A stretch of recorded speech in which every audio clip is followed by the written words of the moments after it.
La idea es que en esta gran sesión vamos a hablar sobre el manejo de los líquidos en el paciente neurocrítico. Para empezar un poco este tema, quisiera dar una introducción hablando sobre la importancia de los líquidos en los pacientes críticos en general.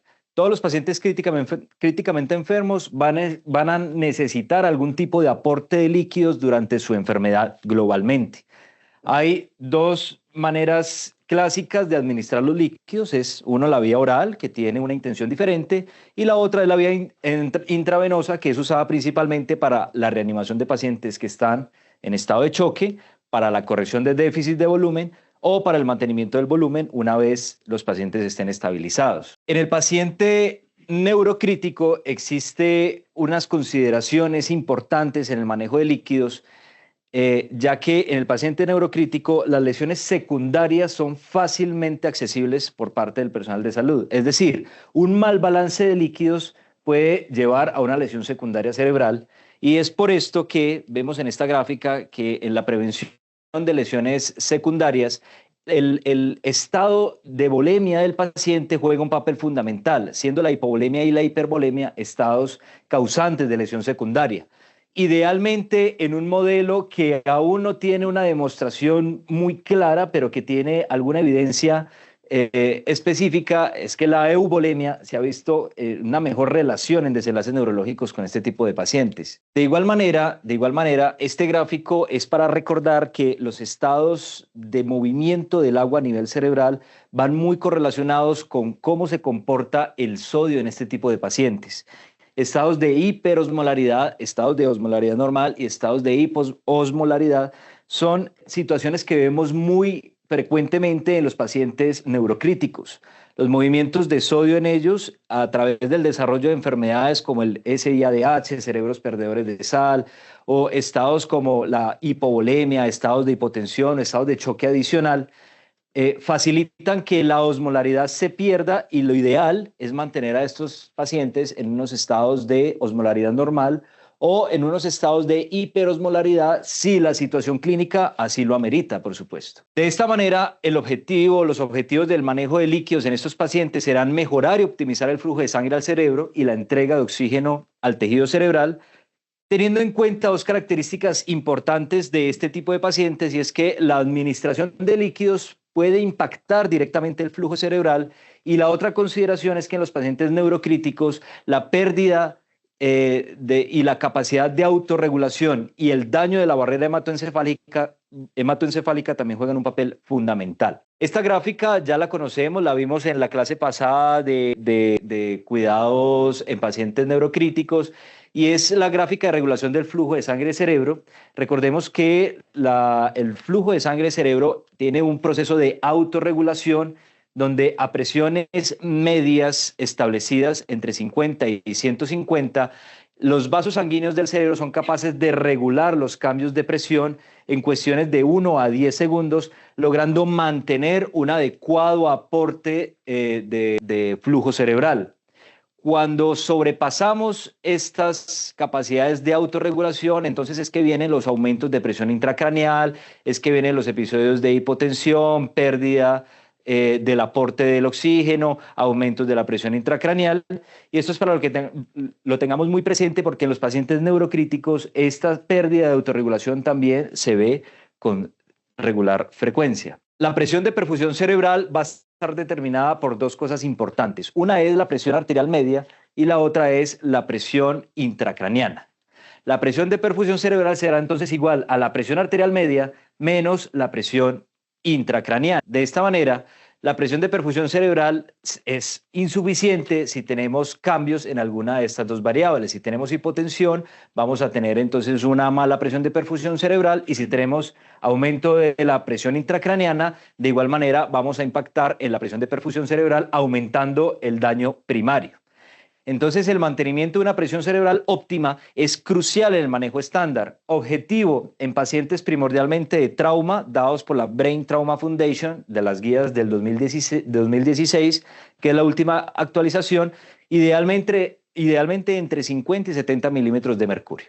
Valores más altos o más bajos a esto están asociados con complicaciones o, por lo menos en valores más altos, sin beneficios adicionales. Y esta gráfica es para mostrarles que existen varias cosas que pudiésemos afectar o que pudiésemos impactar y que pudiesen estar relacionadas en el estado de normovolemia o en el estado de generación de edema cerebral en este tipo de pacientes.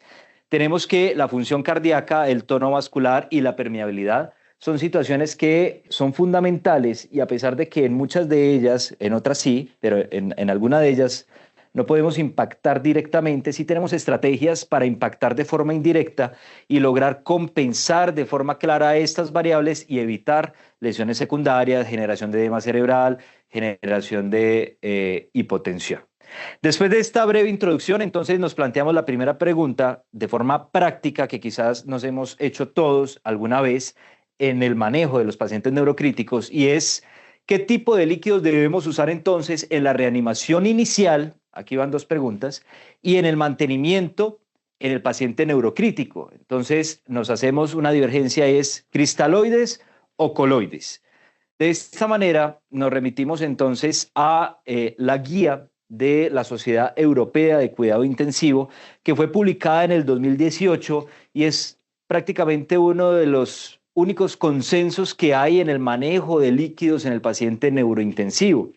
No hay actualizaciones más recientes y esta guía nos saca algunas recomendaciones importantes con una evidencia pues que uno quisiera que fuera más sólida, pero pues hay algo de evidencia al respecto y trataremos pues como de dilucidar un poco de esto.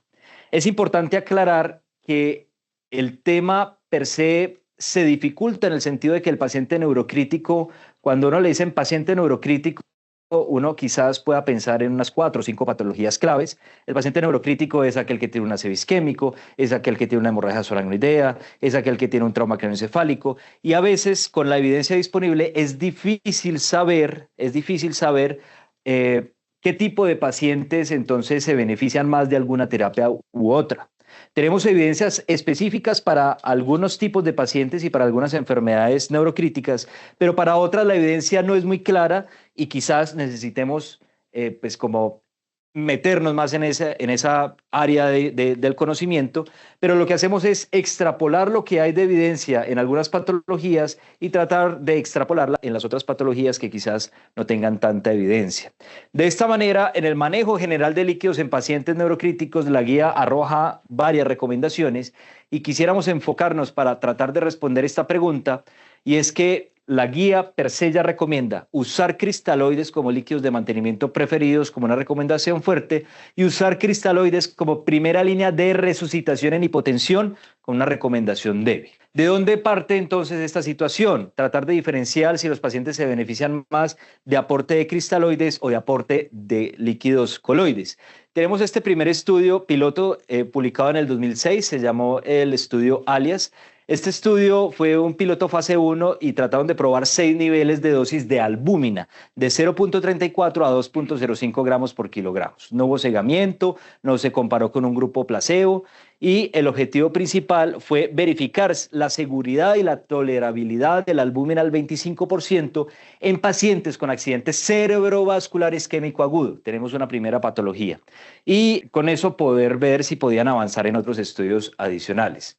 De esta manera, lo que se hizo fue infundir albúmina al 25% durante 2 horas dentro de las 16 horas posteriores al ictus.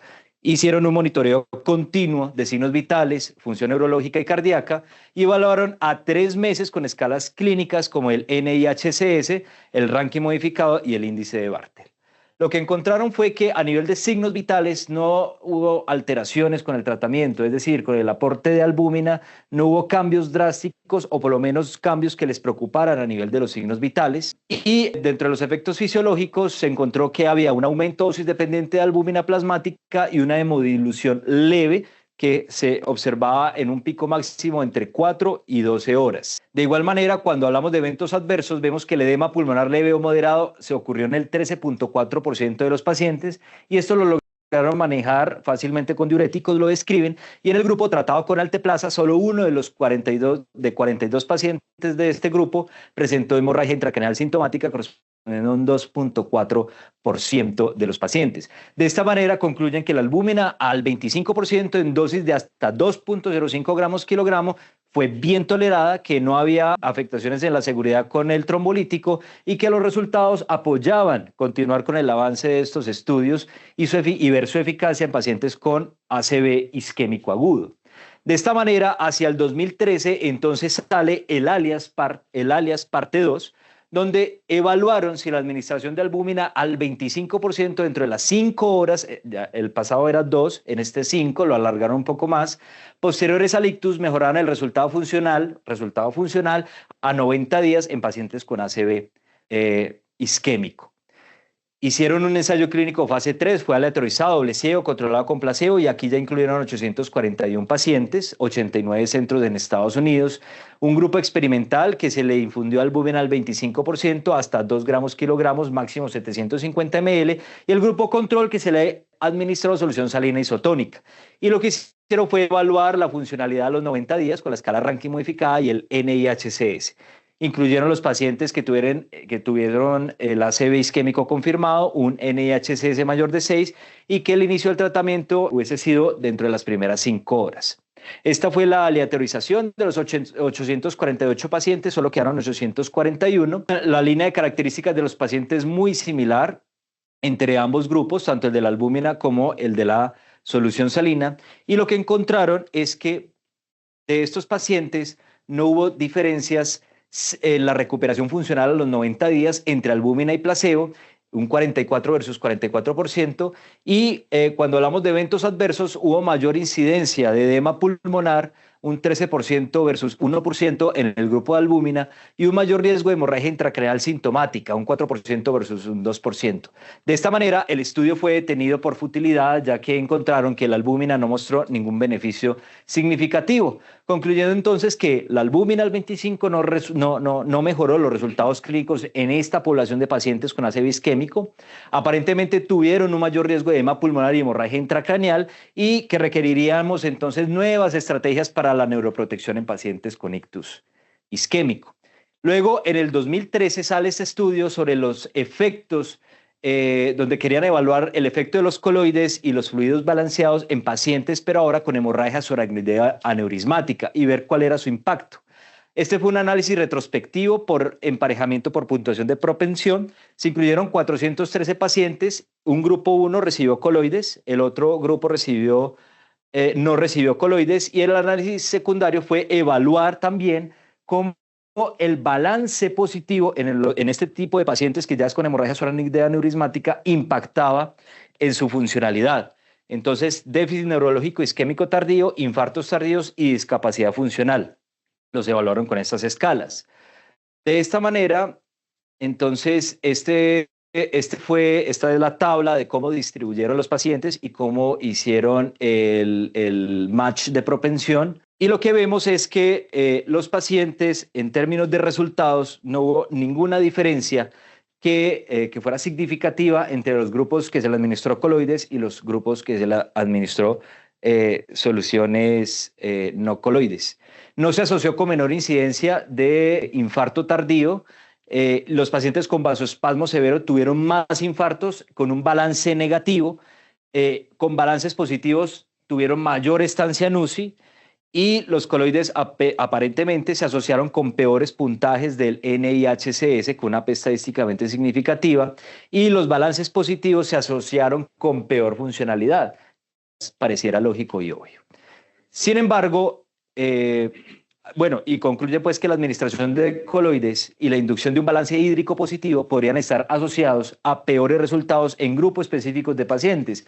¿Qué tipo de pacientes? Ahora hablamos de hemorragia subaracnoidea de origen aneurismático. Sin embargo, hacia el 2012, el doctor Suárez ya venía planteando este ensayo clínico conocido como el ALISA, donde quiso evaluar la seguridad y la tolerabilidad de la albúmina al 25% en pacientes con hemorragia subaracnoidea, algo muy similar a lo que el estudio pasado hizo. Fue un estudio clínico piloto abierto y con escalamiento de dosis, 47 pacientes, un estudio pequeño con hemorragia subaracnoidea, y administraron albúmina al 25% durante 7 días en diferentes dosis. 4 niveles, diferentes dosis, por recalcar la dosis del nivel 2, que fue de 1.25 gramos kilogramo día, con un total de 20 pacientes.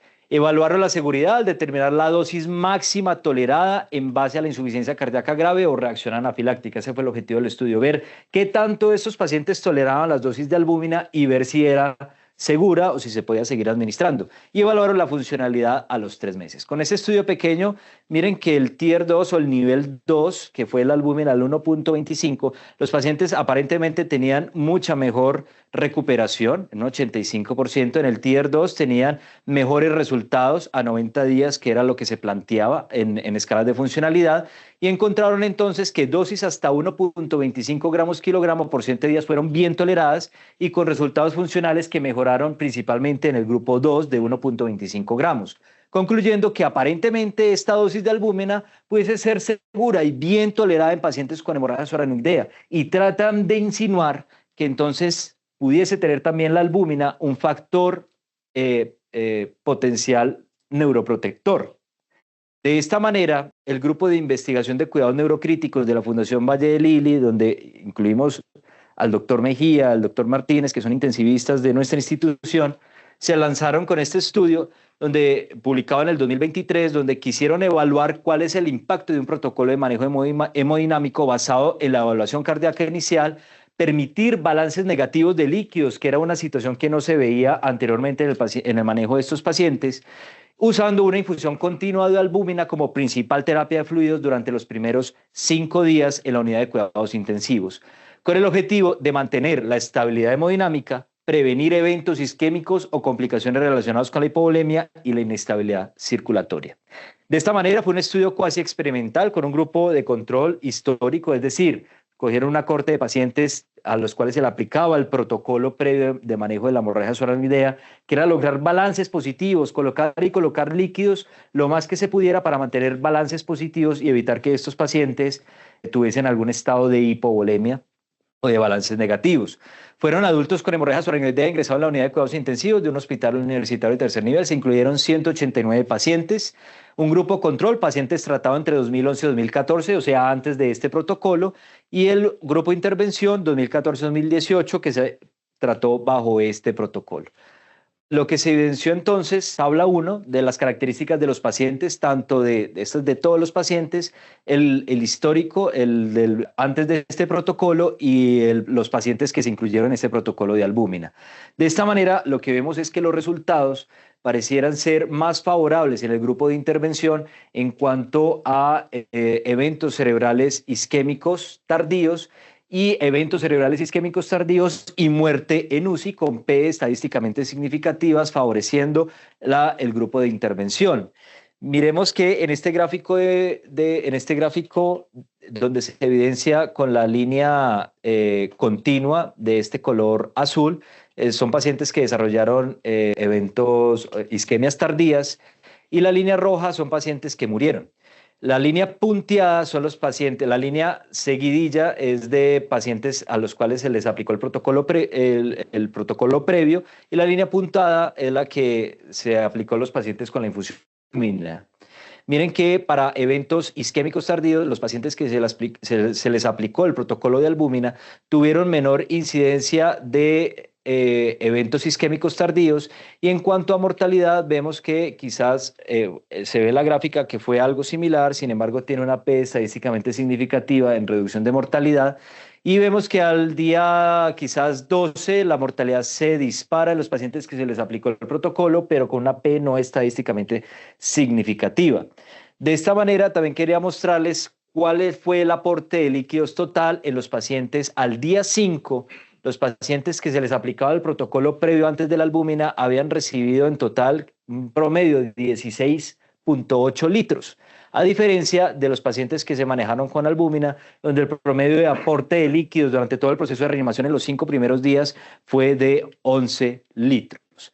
De esta manera, el estudio concluye que los pacientes que se orientan de forma estratégica de ver cómo se comportaban hemodinámicamente, porque estos pacientes también fueron seguidos con termodilución transpulmonar, un sistema PICO, y la infusión de albúmina durante los primeros 5 días pareciera ser benéfico, situación que no nos mostró el estudio previo, para que miremos el contraste de la evidencia que tenemos. Esto nos lleva entonces a la siguiente pregunta y es ¿qué tipo de líquidos debemos usar en la reanimación inicial de pacientes que son neurocríticos y que además de eso están hipotensos? Entonces, desde 1998 y desde el 2009, que creo que es este artículo, ya se habían publicado situaciones al respecto donde se comparaba la reanimación de pacientes con soluciones hipertónicas y soluciones balanceadas y concluían prácticamente lo mismo. ¿Qué concluían? Concluían lo que este estudio, que es el estudio digamos, más grande que hay al respecto, concluía.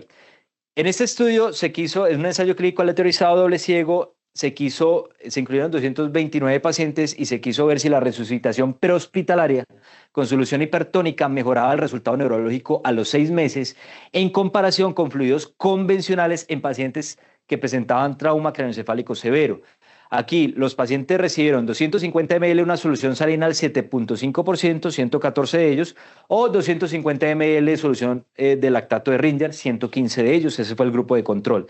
Además, describían que administraban también algunos fluidos o líquidos y protocolos de resucitación convencionales según los paramédicos así lo consideraran. Este fue como se aleatorizó, 229 pacientes aleatorizados a ambos brazos de esta forma de distribución con estas líneas, con estas características de base que son muy similares y mayores diferencias en ninguno de los dos grupos. Y lo que encontraron fue que básicamente en ambos grupos lo único que encontraron fue diferencia en los niveles de sodio y cloro, viendo que los niveles de sodio y cloro pues eran mayores en los pacientes a los que se les aplicaba solución hipertónica, pero que en desenlaces, en términos de sobrevida, en términos de funcionalidad y en términos de reanimación, no hubo ninguna diferencia en reanimar a un paciente con solución hipertónica o solución cristaloides isotónico.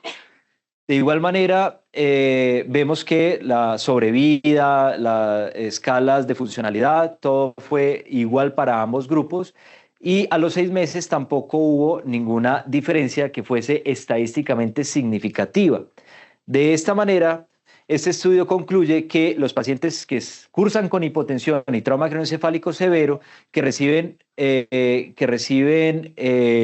reanimación con soluciones hipertónicas, versus con soluciones isotónicas, no tenían ninguna diferencia en cuanto a desenlaces neurológicos y funcionales a los 6 meses. Situación que concluyeron también los otros dos estudios que les mostré al principio, que son estudios mucho más pequeños.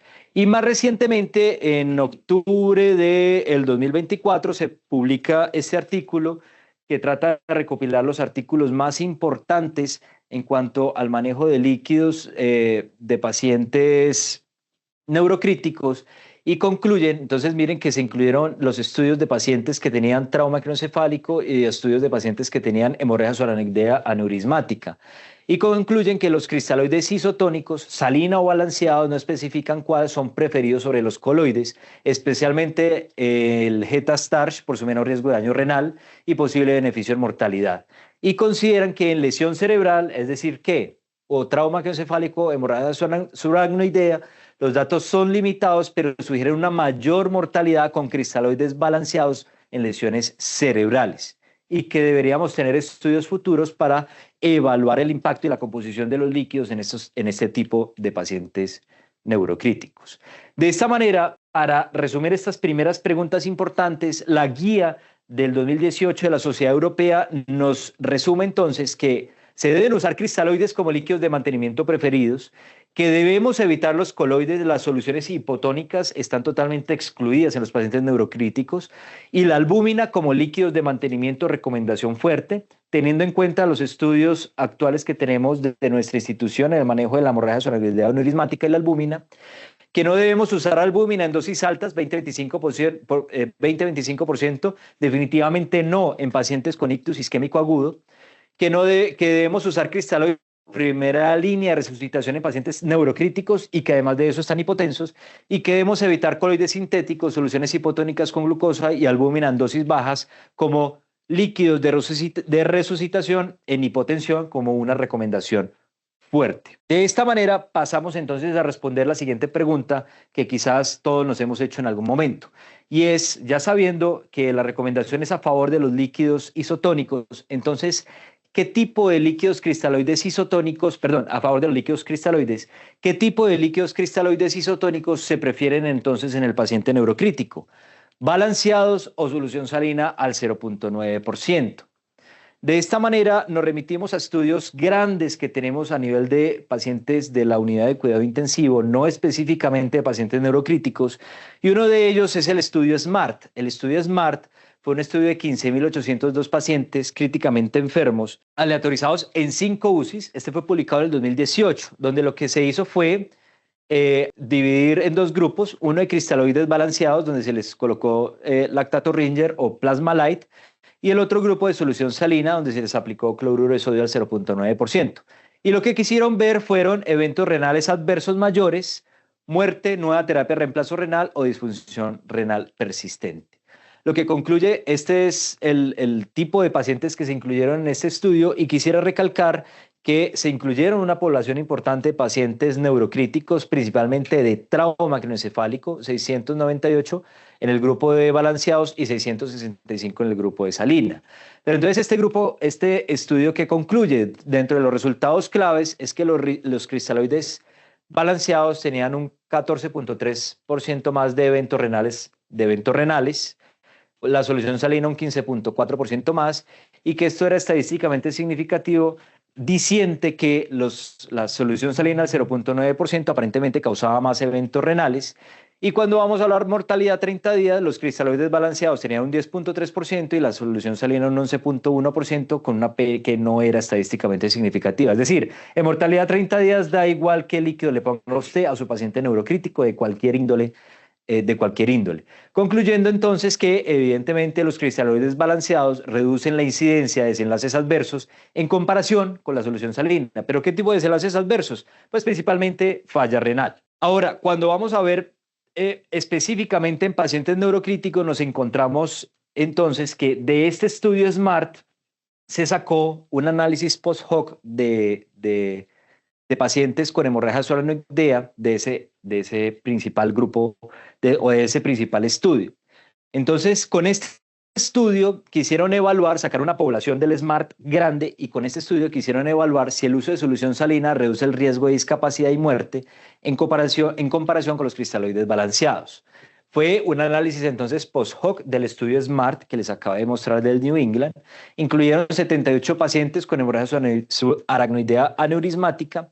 Los pacientes recibieron entonces solución salina o cristaloides balanceados, principalmente el Plasma Light, y quisieron ver cuál era la puntuación en escala de Rankin modificada a 90 días y mortalidad a los 90 días. De esta manera se distribuyeron los pacientes, en total 78, 41 para el lado de solución salina y 37 para el lado de cristaloides balanceados. Esta gráfica grande que no se ve muy pixelada, las características de los pacientes, que no hubo ninguna diferencia relevante, y lo que se encontró fue que en escala de Rankin modificada no hubo diferencias significativas entre los grupos, y cuando hablamos de muerte a 90 días, el grupo de solución salina tuvo una mortalidad del 5%, el grupo de soluciones de cristaloides balanceados tuvo una mortalidad del 26%, con un OR ajustado de 0,06, que favorecía un poco la solución salina en este tipo de pacientes. Concluyen entonces que en los pacientes tratados con hemorragia solenoidea aneurismática no hubo ninguna diferencia en cuanto a desenlaces de discapacidad a 90 días entre ambas terapias de líquidos. Sin embargo, aparentemente la muerte ocurría menos frecuentemente en aquellos pacientes que eran tratados con solución salina que los que eran tratados con líquidos cristaloides. Luego, este otro artículo que trató de comparar los resultados en pacientes ahora con trauma craneoencefálico moderado severo, fueron tratados con esterofundin. El esterofundin es un líquido balanceado muy similar al lactato de Ringer versus solución salina. Lo que hicieron fue un ensayo clínico aleatorizado doble ciego. Fue entre febrero del 2017 y noviembre del 2019, y se incluyeron pacientes de 18 a 65 años que tuviesen un trauma craneoencefálico. Esta fue la forma en cómo dividieron los grupos. Fueron asignados aleatoriamente a recibir la solución salina o el esterofundin por 72 horas mediante infusiones continuas o bolos, y los participantes y los investigadores estuvieron cegados al respecto. El resultado primero fue mortalidad intrahospitalaria y se calculó el riesgo relativo con un intervalo de confianza. Esta es la línea, la base, la línea o la tabla de las características de los pacientes, sin ninguna diferencia que fuese relevante. Los parámetros clínicos y lo que vemos es que no hubo ninguna diferencia estadísticamente significativa en desenlaces funcionales o de mortalidad en pacientes que se les administró solución salina o esterofundin y que tuviesen además de eso trauma craneoencefálico. Entonces, aparentemente, los pacientes que tienen hemorragia subaracnoidea aneurismática, aparentemente les puede ir un poco mejor con solución salina, pero en pacientes con trauma craneoencefálico, pues aparentemente no hay diferencias significativas. Y finalmente, para este punto, viene en proceso este estudio que se llama el Crystal Brain. Es un estudio que se está haciendo en Suiza, está apenas en fase de recolección. Hicieron la última actualización en Clinical Trials el 8 de enero y lo que quiere hacer este estudio es evaluar si el uso de solución salina normal mejora los resultados clínicos en comparación con una infusión de lactato de Ringer en pacientes con hemorragia subaracnoidea. Y quieren ver la incidencia de vasoespasmo que sea clínicamente relevante y que requiera tratamiento inmediato, y quieren ver todos estos desenlaces secundarios. Pues estaremos atentos a ver qué publica y qué arroja este estudio respecto a este tipo de pacientes. Entonces, volvemos a las mismas recomendaciones que nos publica la Guía Europea del 2018. Usar cristaloides como líquidos de mantenimiento preferidos con una recomendación fuerte y usar cristaloides como primera línea de resucitación en pacientes que están hipotensos como una recomendación débil, ya que la evidencia pues no es muy fuerte al respecto. Y pasamos al último tip, que es cuándo usar líquidos hipertónicos en el paciente neurocrítico.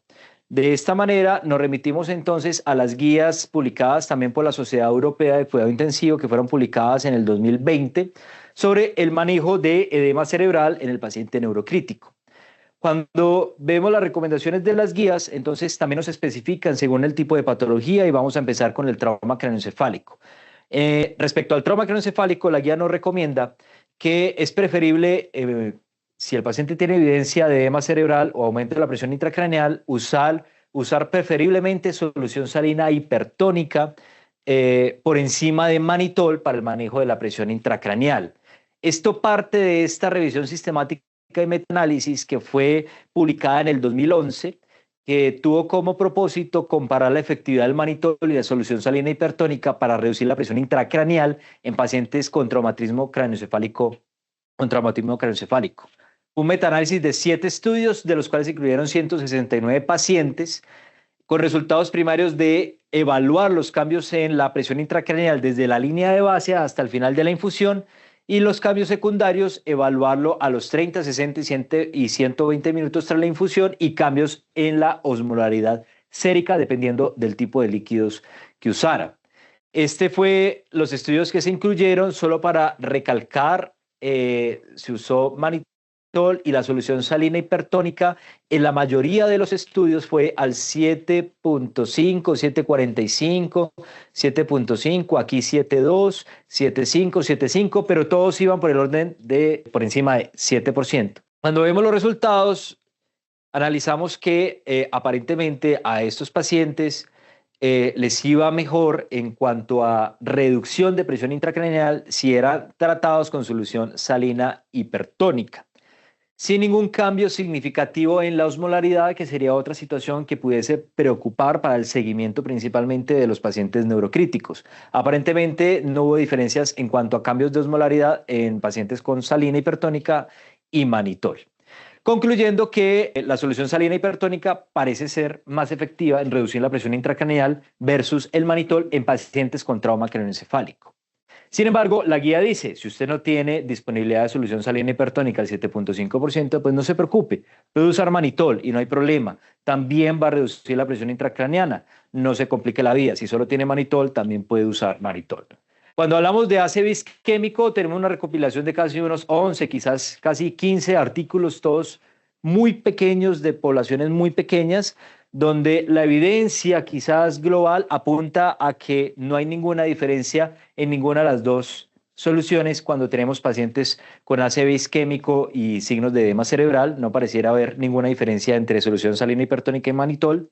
Y cuando hablamos de sangrado intracerebral, sí pareciera también con estudios muy pequeños, como que trataban de juntar todo en esta guía y tratar de sacar la mejor recomendación posible, pero pareciera que les va mejor en pacientes con sangrado intracerebral por la otra evidencia que ya vimos anteriormente, con soluciones hipertónicas versus manitol. Sin embargo, si solamente contamos con manitol, tampoco hay ninguna contraindicación para usarlo en este tipo de pacientes. De esta manera, y volviendo al consenso, pues entonces el consenso del 2018 de la Sociedad Europea recomienda que usar manitol o soluciones salinas hipertónicas para reducir la presión intracraneal, teniendo en cuenta que aparentemente la solución salina hipertónica pudiese ser más beneficiosa en pacientes con trauma craneoencefálico y quizás con hemorragia solenoidea, combinar variables clínicas y neuromonitorización para iniciar esta terapia, para iniciar esta osmoterapia, usar el deterioro neurológico combinado con una medición de la presión intracraneal como desencadenante para usted poder iniciar esta terapia hipertónica, evitar usar un umbral único de una presión intracraneana solamente por encima de 15 porque la midieron y estaba por encima de 15, pero no tiene consecuencias neurológicas ni nada adicional como único factor desencadenante para iniciar terapia osmótica, y monitorizar siempre la osmolaridad sérica, electrolitos y respuesta al tratamiento para limitar, por supuesto, los efectos secundarios que esta terapia pueda conllevar. De esta manera, entonces, la monitoría del seguimiento de aporte de líquidos de los pacientes neurocríticos debe ser estricta y siempre recordando que debe existir un balance perfecto entre las situaciones de hipovolemia e hipervolemia, hipovolemia e hipervolemia, tratando de lograr la normovolemia si así lo requieren. Para poder guiar este tipo de pacientes, pues tenemos herramientas disponibles en la unidad de cuidado intensivo que quizás nos pudieran ayudar en cierto tipo de poblaciones y en cierto tipo de pacientes, como monitorías por termodilución transpulmonar u otras monitorías adicionales que nos permitan guiar y saber cuál es el real estado de volemia de estos pacientes y determinar los requerimientos en aporte de líquidos también, y de esta manera poder optimizarlos, por supuesto, individualizando la patología. Estas son las recomendaciones que nos hace la guía respecto a la monitoría y al seguimiento, y es que considere la volemia en este tipo de pacientes, es lo mejor. Utilice un enfoque multimodal guiado por variables hemodinámicas, es decir, si usted tiene algún tipo de monitoría y el paciente, usted considera que lo requiere, pues úsela y guíese por esa monitoría. Haga una monitorización de la presión arterial, de los balances, de la osmolaridad, de los electrolitos, como puntos de seguridad en el inicio de terapias de líquidos de estos pacientes. Y ya a manera de conclusiones de esta charla, entonces tenemos que los cristaloides, la primera sería, los cristaloides isotónicos son la primera línea de tratamiento. ¿Alguien tiene alguna duda al respecto? Creo que no, creo que la evidencia quizás es algo contundente respecto a este tipo de pacientes. Sin embargo, se debe también evitar los líquidos hipotónicos a toda costa. En pacientes neurocríticos, por favor, evitar líquidos hipotónicos debido al alto riesgo de desarrollo de edema cerebral por el balance de sodio, cloro y agua. Los coloides no son recomendados en pacientes con lesiones cerebrales. Tenemos un estudio grande que demostró que la albúmina en pacientes con ACV isquémico no mejora absolutamente nada y por el contrario parece ser más deleterio. Sin embargo, en pacientes con hemorragia subaracnoidea de origen aneurismático, quizás pudiese tener algún beneficio neuroprotector y el impacto de buen líquido en mejoría de la hemodinamia. La eubolemia es esencial para la recuperación neurológica. Trate de llevar a estos pacientes a un estado de eubolemia. Las alteraciones electrolíticas, especialmente la hiponatremia y la hipernatremia, son comunes en este tipo de pacientes. Identifíquelas, haga un seguimiento y trátelas. No deje que un paciente neurocrítico esté hiponatrémico. El uso de soluciones hipertónicas como el manitol o la solución salina al 7.5% siempre deben evaluarse cuál es el momento correcto de su uso y tener herramientas suficientes para poder iniciarlas. Y pareciera ser mejor administrar solución salina hipertónica en pacientes con trauma craneoencefálico asociado o con sangrado intracerebral, y parece no haber diferencia en pacientes con ACV isquémico que cursen con signos de edema cerebral. Esas serían como las conclusiones grandes de esta charla.